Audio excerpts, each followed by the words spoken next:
Muy bien, jóvenes. Muy buenos días, en forma oficial, como corresponde. Los saludo en esta mañana, esperando que Dios esté con ustedes y con su familia y que los proteja de todo mal.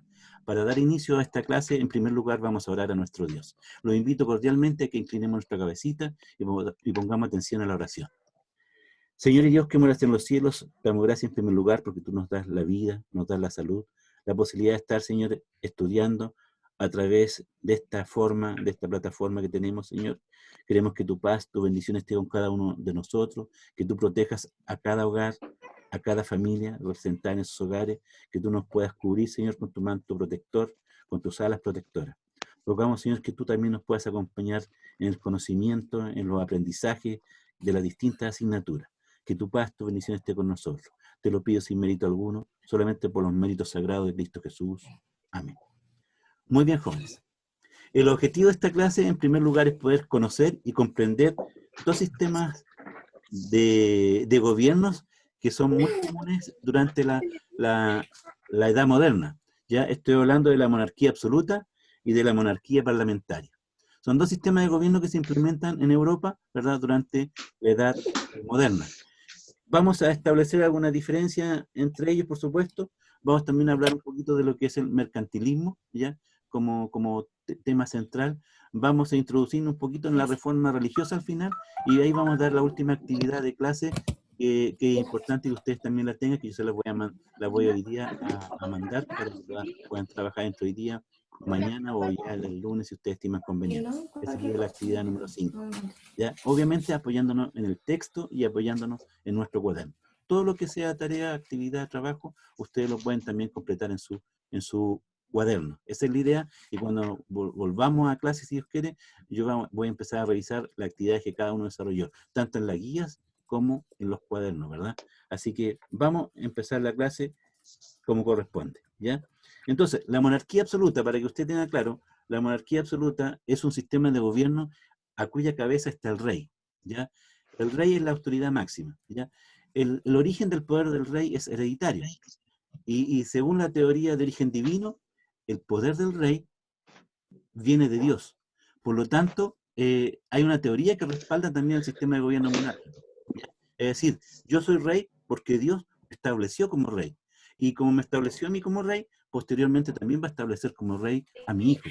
Y así sucesivamente, ¿verdad? Comienza la monarquía, ¿no es cierto?, que tiene un carácter hereditario, por supuesto, una monarquía absoluta. Ahora, una monarquía absoluta se caracteriza porque el poder está en manos del rey y de la corte también que rodea al rey, de los nobles, del clero, de la iglesia. Los más cercanos al rey son los que tienen mayor poder. Ahora, una monarquía constitucional también se caracteriza porque no tiene una ley escrita, no tiene un código de leyes que diga esto usted puede hacer y esto usted no puede hacer, sino que todo está en razón a la voluntad y de lo que diga el rey. Obviamente, eso significa que nosotros como personas solamente cumplimos y obedecemos órdenes. No tenemos otra posibilidad frente a una monarquía absoluta. Entonces la monarquía absoluta es de origen divino, Dios coloca al rey en ese lugar, por lo tanto, nosotros como súbditos no podemos hacer nada. No existe la calidad de ciudadano, solamente somos personas que obedecen y cumplen las órdenes que el rey establece, ¿ya? Ese es un principio básico de la monarquía absoluta, ¿ya? Y eso pasa especialmente en Francia, eso pasa en España principalmente, ¿verdad? Y también tenemos otro tipo de monarquía que es una monarquía parlamentaria, ¿ya? Cuando nosotros hablamos de parlamento, en el fondo estamos hablando del Congreso, estamos hablando del Congreso Nacional. Si lo relacionamos con nuestro país, el Congreso Nacional o Parlamento se encuentra en la ciudad de Valparaíso, ¿verdad? Allí se legisla, allí se hacen las leyes, allí se redactan las leyes. Algunas leyes se aprueban, otras leyes se rechazan. Depende, ¿verdad?, del contenido de la ley o lo que el gobierno, ¿verdad?, estimule conveniente, o lo que la Cámara de Diputados y Senadores estimule conveniente para la sociedad chilena. Bueno, durante la Edad Moderna también se estableció una monarquía de carácter parlamentario. Es decir, si hay una monarquía de carácter parlamentario, significa que hay una carta, una constitución, un reglamento, un código de leyes que permite regular. ¿A quién permite regular principalmente? Precisamente permite regular al rey, ¿verdad? El rey tiene que limitarse en razón a lo que diga esta carta, a este código de leyes, ¿ya?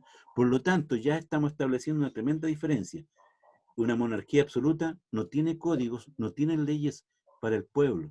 Sencillamente es la voluntad del rey sobre el pueblo. El pueblo no tiene mucho que decir, no tiene mucho que opinar, o quizás tiene mucho que decir y mucho que opinar, solamente que no se le permite, ¿verdad? Por lo tanto, es muy importante establecer esta tremenda diferencia que existe entre una monarquía absoluta y una monarquía parlamentaria. En una monarquía parlamentaria sigue existiendo la figura del rey, pero, como ustedes pueden darse cuenta, está limitado el poder del rey por una carta, por un código de leyes. En el código de leyes se establece lo que usted como persona puede hacer y no puede hacer. Lo que puede hacer el gobierno y lo que puede hacer los ciudadanos, lo que pueden hacer las personas. Obviamente que todo aquello para poder lograr, ¿no es cierto? Para poder lograr llegar a una monarquía parlamentaria, también existieron luchas, proyectos de leyes para poder salir adelante y poder convencer al rey. A veces por la razón y en algunos casos también por la fuerza, ¿ya? Levantamientos, revoluciones, especialmente en Inglaterra. En Inglaterra se inicia, ¿verdad?, un tipo de monarquía parlamentaria. Y es ahí donde se establece la diferencia, ¿verdad?, entre Francia e Inglaterra, ¿verdad?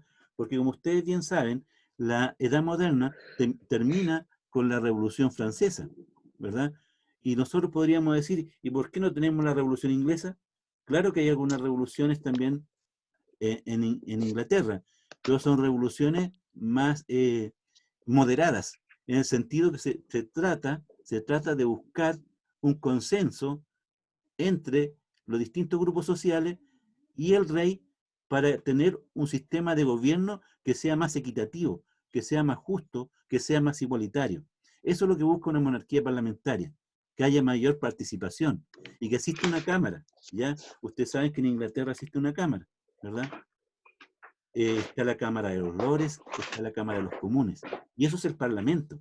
No olvidemos que el Parlamento para legislar, hacer leyes para el pueblo, para la sociedad. Y eso se estableció muy bien en Inglaterra. Podríamos decir que Inglaterra es pionera, ¿no es cierto?, en establecer un sistema de gobierno monárquico, pero parlamentario, lo que hace una tremenda diferencia con la monarquía absoluta en Francia. Entonces, como estaba señalando, la Edad Moderna termina con la Revolución Francesa y termina con Luis XVI en la guillotina, ¿verdad? Afortunadamente eso se evitó en Inglaterra, porque se llegó a acuerdos, se llegó a consenso con el rey y con los distintos grupos de la sociedad inglesa. Por lo tanto, no fue necesaria una revolución de esas características, ¿verdad? Hubo cambios, hubo reformas que hacer en Inglaterra, claro que sí, pero en forma moderada, ¿verdad? Esa es la gran diferencia, ¿ya? Y en el caso de España, España sigue siendo una monarquía absoluta y nosotros estamos bajo el dominio, en esa época, en esa edad moderna, estamos bajo el dominio de la corona española. Además, nosotros somos un reino más de la corona española. Chile es un reino más de la corona española. No tenemos autonomía, estamos bajo el dominio español, pero no bajo el dominio del pueblo español, sino que estamos bajo el dominio de la corona española, porque el concepto de pueblo no se maneja en una monarquía absoluta. El de ciudadanos tampoco, solamente de personas que obedecen órdenes y cumplen las órdenes que el rey establece. Muy bien. Obviamente que parte de la Revolución Francesa busca también llegar a abolir aquellos privilegios que tiene el rey y de buscar la igualdad entre la sociedad francesa. Por eso que se habla, ¿no es cierto?, de la libertad, de la igualdad, de la fraternidad. Todos esos conceptos son la base para dar origen a la Revolución Francesa. Y esos personajes que destacan con estas ideas son, por ejemplo, Montesquieu, Rousseau, Voltaire. Ellos establecen que la sociedad tiene algo que decir, tiene algo que opinar y la sociedad quiere tener un gobierno que sea más justo, que sea más igualitario, que sea más libre para el desarrollo de todas las personas y para el desarrollo de la sociedad francesa. Lamentablemente no hay un consenso, no hay acuerdos como en Inglaterra, en la monarquía absoluta de Francia. Y es por eso que llegamos a la ejecución en la guillotina. y llevamos a una revuelta, ¿verdad? Que se traduce en una revolución, que es un cambio brusco, un cambio radical de 180 grados de una monarquía absoluta, tratamos de pasar a una república a través de una revolución.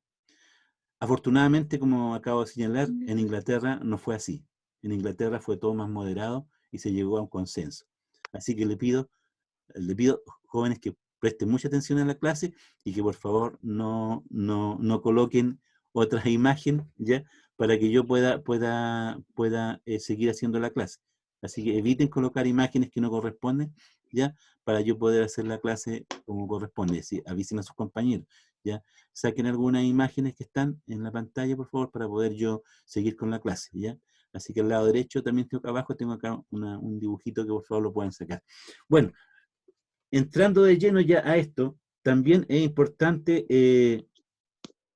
establecer que la monarquía absoluta es una forma de gobierno en que el monarca ejerce su soberanía bajo el control de la asamblea legislativa o parlamentaria, ¿ya? O sea, el parlamento controla al al rey, ¿ya? Eso es la ventaja de la monarquía parlamentaria. El parlamento, la asamblea del parlamento, está controlando la autoridad y el poder del rey. Y eso es súper importante porque eso permite mayor participación, mayor igualdad, mayor equidad entre los miembros de la sociedad inglesa. En cambio, la monarquía absoluta es un sistema de gobierno y todo el poder, toda la soberanía recae en el rey. Por lo tanto, él es amo y señor de tomar decisiones que estime convenientes. Y obviamente que eso nos trae una serie de problemas como sociedad, ¿verdad? Muy bien. Ahora, una vez que ya tenemos claro que la monarquía parlamentaria tiene una cámara, la Cámara de los Lores y la Cámara de los Comunes, y que hay mayor consenso para tomar decisiones y para gobernar Inglaterra, quiero que pasemos a otro tema que está asociado también con el tema anterior, ¿ya? Que tiene que ver con las transformaciones económicas, ¿ya? En este periodo de la historia también hay transformaciones económicas importantes, pero los estados absolutos, los estados que tenían un monarca a la cabeza, estaban preocupados de acumular riqueza. Los estados absolutistas de Europa desarrollaron una serie de ideas prácticas económicas que han recibido el nombre de mercantilismo. ¿Cuál es el nombre del sistema económico? Mercantilismo, ¿ya? La implementación de esta favoreció la expansión del comercio internacional entre los siglos XV y XVII, ¿ya? Aquí es importante establecer que lo que buscaban esta monarquía absoluta, más que nada, era la acumulación de riquezas, ¿ya? Acumular riqueza. Eso es lo que interesa. Entre más riqueza, más poderosa la monarquía absoluta. De Francia, ¿verdad? La monarquía de Inglaterra, la monarquía de España. Lo que interesaba solamente era acumular riqueza, acumular metales preciosos, oro, plata. Eso es lo que buscaban, ¿verdad? Este sistema económico. Y obviamente expandirse hacia las colonias, ¿verdad? Y que estas colonias aportaran materias primas, ellos elaboraran estas materias primas y después venderlas como manufactura a las propias colonias. Es decir, que el balance económico fuera favorable para estas monarquías absolutas. Y lo más importante que ellos buscaban, obviamente, era los metales preciosos, ¿ya? El oro, la plata, acumular riqueza. Entre más riqueza acumulaba una monarquía, mejor. Ese era el concepto de economía que ellos tenían en ese entonces, ¿verdad? Obviamente que este sistema, en el caso de España, permitió acumular riqueza, pero no necesariamente un mayor progreso o un mayor desarrollo, ¿ya? En cambio, en Inglaterra fueron un poco más adelantados, aparte de acumular riqueza, porque también acumulaban riqueza, también ellos podían obtener riqueza a través de los asaltos a los barcos españoles principalmente, ¿verdad? A través de los corsarios, a través de los piratas, en fin, y obtener también riqueza y bienes, ¿ya? Pero ellos se adelantaron un poquito más porque también se fueron preocupando de otras áreas de la economía. Por ejemplo, todos sabemos que en Inglaterra se desarrolla la primera revolución industrial. Esa revolución industrial basada en el hierro, ¿verdad? En el carbón, en la máquina a vapor, ¿ya? esa primera revolución industrial hace que Inglaterra comienza a desarrollar un proceso industrial, ¿ya? Más avanzado que Francia, más avanzado que España. Por lo tanto, los ingleses dan el primer paso en lo que corresponde al desarrollo económico e industrial a la vez de un país, de una nación. Todo Estado debe buscar eso, ¿verdad? El desarrollo industrial. Pero España, Francia no estaban tan involucrados con el desarrollo industrial, sino que estaban más preocupados, obviamente, de acumular riqueza, de acumular oro, de acumular plata y, obviamente, hacer una pequeña manufactura que permitiera comercializar con las colonias hispanoamericanas especialmente, ¿ya? Recuerden que ellos tenían el monopolio comercial, solamente se podía comercializar con España en el caso del Reino de Chile. Y obviamente que eso también nos limitaba.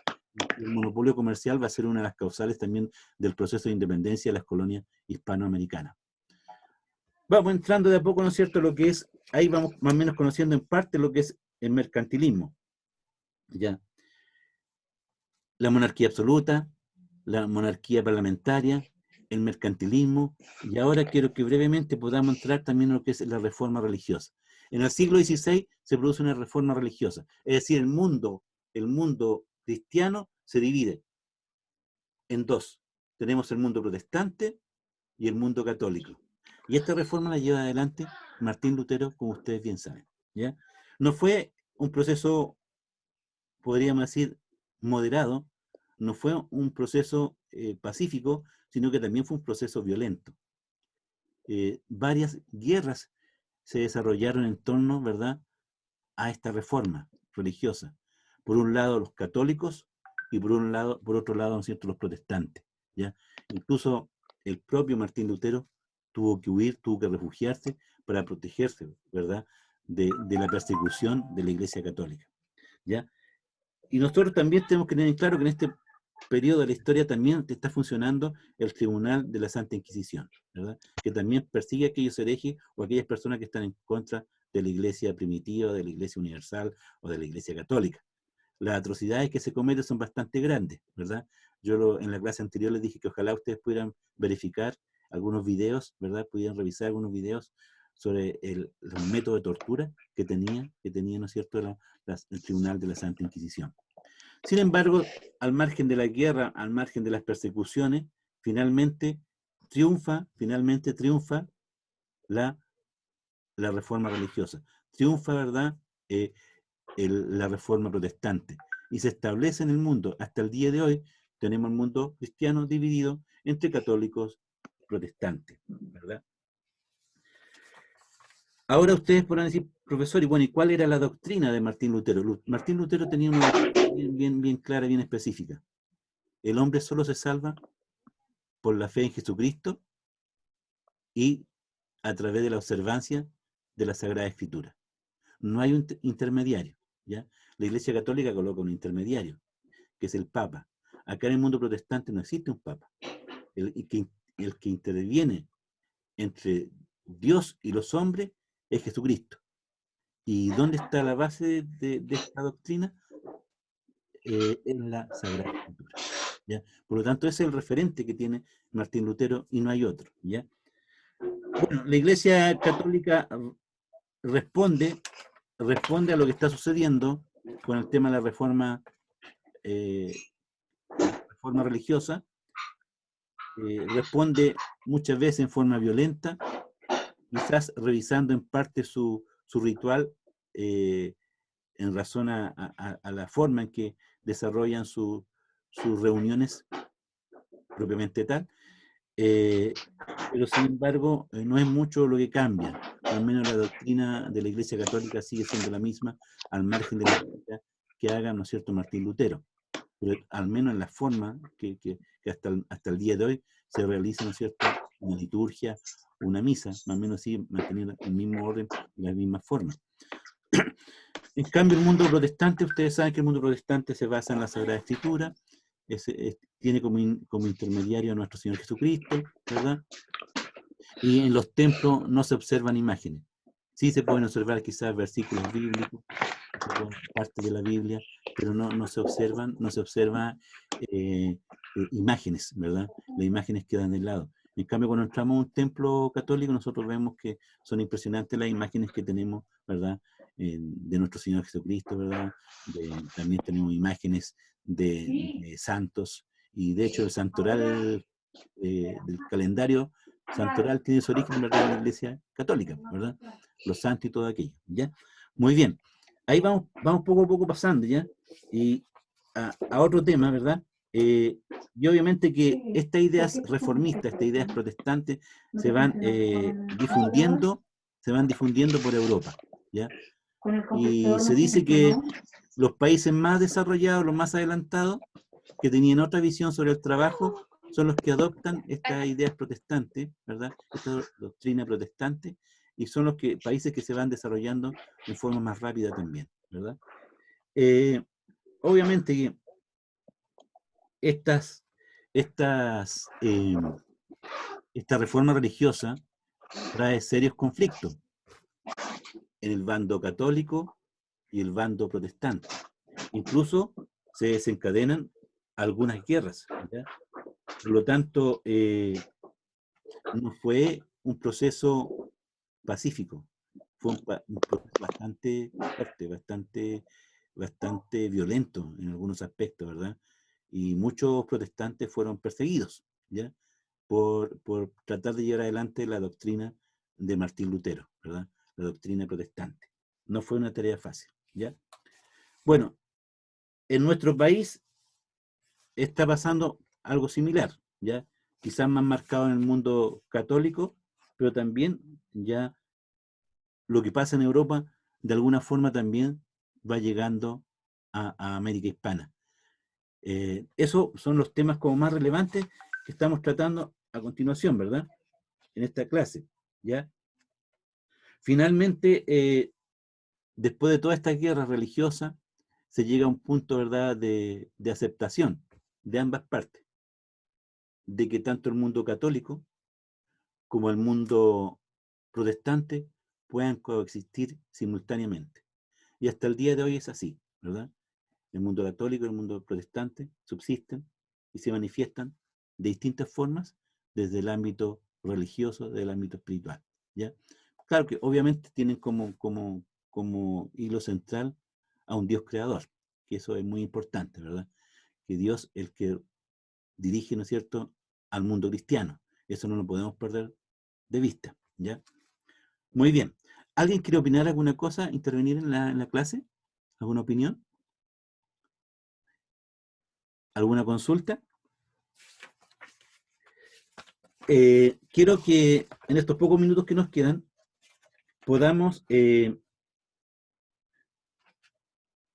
ver que en la página 36, 37 se habla, ¿no es cierto?, de la contrarreforma, ¿ya? De esta reacción de la Iglesia Católica frente al mundo protestante, ¿ya? A eso se le conoce como contrarreforma, ¿ya? Es como llevar toda la contraria de la reforma de Martín Lutero. Pero no nos vamos a centrar mayormente en aquello, sino que lo que queremos, yo quiero establecer esta vez, es que en la página 36 y 37 hay una actividad, ¿ya? Quiero que ustedes la anoten, ¿ya? Hay una actividad de investigación que tiene que ver con investigar quién fue San Ignacio de Loyola, ¿ya?